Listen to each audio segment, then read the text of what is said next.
SKAA is giving away 2 pairs of Dillinger Helix headphones, as well as 2 pairs of Ryobi score speakers.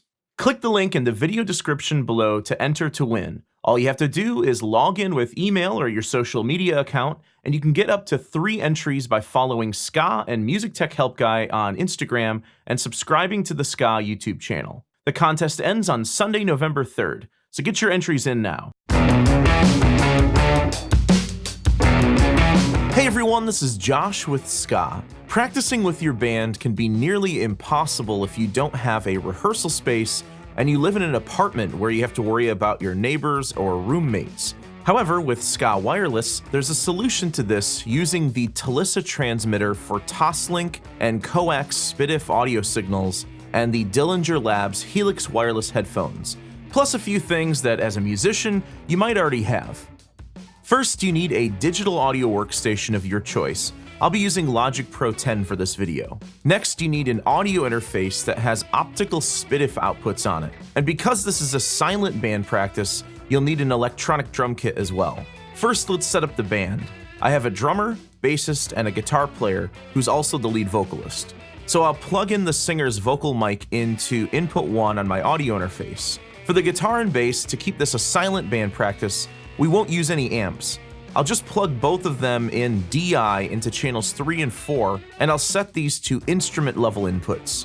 Or you can use a mic input and a DI box. I'll use Logic's Amp Designer plugin to dial in a guitar tone and Bass Amp Designer to dial in a bass tone. For the drums, I'll plug the stereo output of the electronic drum kit into inputs 5 and 6 on my interface. I'll make sure these are set to line inputs. So at this point, the whole band can play and record, but the output is just going to the main speakers on my audio interface. Whatever happened to love? The band needs to be able to monitor their performance, so let's set up a headphone mix. I'll show you 2 ways to do this. The first is a simple way where everyone gets the same mix, and it only requires 1 TALISA transmitter. And then I'll show you a more complex method where each member can have their own custom headphone mix, but this requires 2 TALISA transmitters. Depending on your interface, you may have to configure it so that the optical outputs are 2-channel, not standard ADAT 8-channel. Next, I'll plug in my TALISA transmitter to the first optical output on my audio interface, and plug in the USB port into a computer or a power brick. Next, I'll create a send off of each of my tracks in Logic. This will automatically create an aux channel in the mixer.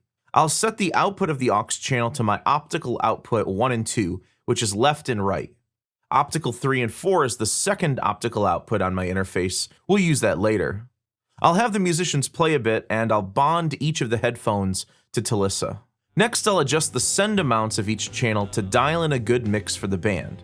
I typically like to make these pre-fader sends because this gives you independent control over the mix that's going to the band and the mix that's coming through the DAW. Now the band can just play and rehearse, and they can even record while they rehearse to try to get some ideas down. It's how it is, and nothing can change. I'm using 3 pairs of Helix headphones here, but you can actually use up to 4 pairs on a single transmitter. If you have a second optical output and a second TALISA transmitter, you can plug this in as well and create a second headphone mix. So in Logic, I'll create a second pre-fader send off of each channel, and then this will go to a second aux channel. I'll set the output of this aux channel to optical 3 and 4. So let's say that the singer wants to hear mostly guitar and drums with a little less bass, and not much of his vocals. But the bassist and drummer want to hear more of the vocals.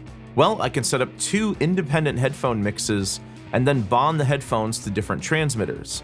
Here I have a low vocal mix on optical 1 and 2, so I'll bond the singer's headphones to the first TALISA, and then I have the higher vocal mix on optical 3 and 4, so I'll bond the bassist and drummer's headphones to the second TALISA transmitter. If you bond the headphones and save each TALISA as a favorite, each musician can now simply single-click to cycle between TALISA transmitters. Now, if you want up to 4 independent headphone mixes, this is a bit more complicated, but it can be done as well, still with 2 TALISAs and 4 Helix headphones. To do this, temporarily bond each headphone with an Ursula or Cassandra USB transmitter in your computer, or a DIS, Cassandra, or other transmitter in your phone, and use the free SKAA command app to set headphone 1 to left channel only, headphone 2 to right channel only, headphone 3 to left channel only, and headphone 4 to right channel only. What this will do is isolate each headphone on a mono channel. Optical 1 will be the left channel on headphone 1, Optical 2 will be the right channel on headphone 2, Optical 3 will be headphone 3, and Optical 4 will be headphone 4. Again, because we isolated each headphone on a mono channel, it'll only play back one of the two channels from each TALISA transmitter.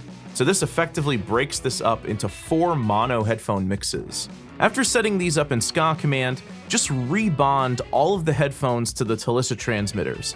Headphones 1 and 2 to TALISA 1, and headphones 3 and 4 to TALISA 2.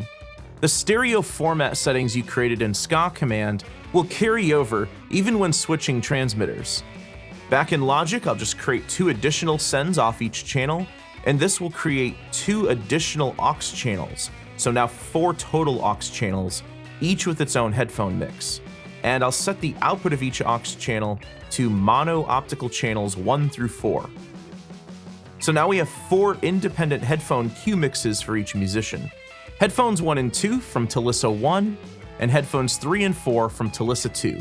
If you find that you have any latency or a noticeable delay in the signal, make sure to set the buffer size in your DAW to the lowest setting. This is sometimes called block size in some DAWs. If you want even less latency, SKAA Pro will cut your latency in half. With SKAA, one transmitter can send signal to 4 receivers at 36 milliseconds of latency. With SKAA Pro, one TALISA Pro transmitter can send signal to 2 receivers at 18 milliseconds of latency. So for the demonstration I did in this video, you'll have to use a normal SKAA TALISA transmitter for the first scenario, and I recommend you use 2 TALISA Pro transmitters for the second scenario, since each TALISA Pro can send to 2 headphones max. If you'd like to check out the TALISA transmitter or the Dillinger Helix headphones or any other SKAA wireless audio products, head over to SKAA.com.